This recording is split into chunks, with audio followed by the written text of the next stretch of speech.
Julius Malema, my boy, it's your new best friend, Hard Eddie Chana, with a couple of words of encouragement and some assistance to help you through this difficult time that you are having in just getting your new hatred and discrimination, racism party off the ground.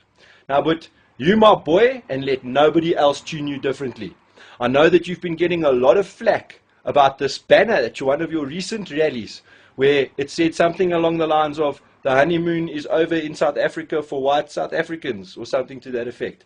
Now, unless you are referring to my good friends Gert and Chamonix, who just got back from a lovely 2 weeks in the Seychelles, I think you are referring to the very cuck system of apartheid, which I would like to go on record as saying is one of the cuckest things that ever happened in the world. Make no mistake. Now, but here's what you don't know. Being unable to read, you've had no way of finding out that in the year 1990, which, if you look at maths, which I know you don't, is approximately 18 years ago, apartheid was cancelled. And a further 4 years later, in 1994, the country was taken over by black oaks. Exciting it was.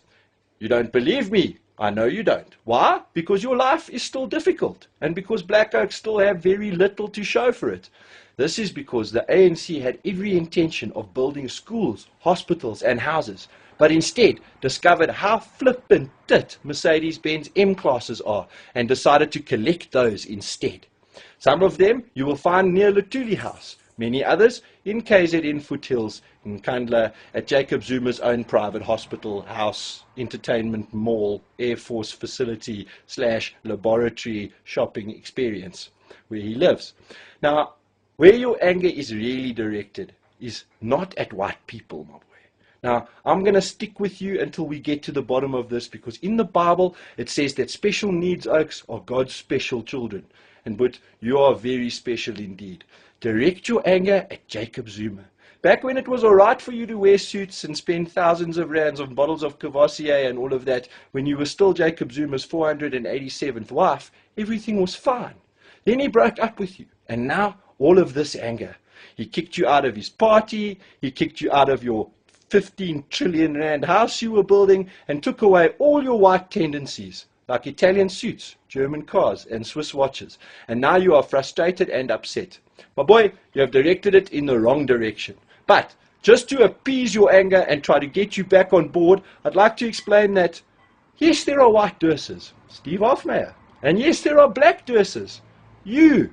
But most of us are actually quite kif oaks who just dig to drink a Castle Light, watch a bit of sport, and don't dig going to work on Monday. Here's what I'll do. I'm going to apologize on behalf of all white people for the atrocities that white South Africans have committed in the last 20 years. First of all, Steve Hofmeyer. Sorry about that. There's nothing we can do. Believe me, we've tried. Secondly, Danny K, my least favorite of all the alphabet Dannys. But it's a disgrace, and there is absolutely no excuse. And thirdly, the consistent cuckness of the Proteas One Day International squad. Again, it's in the hands of God. We are trying to remedy the situation. And with that, my boy, I wish you good luck with your racism and hatred party. I'm not going to try and point out the irony of all of your many statements of how racist all whites are. I'm just going to wish you good luck and say thanks for the entertainment, Chana. One day, when you get to learn to read, I'll write you a letter of encouragement. Hard Eddie for life.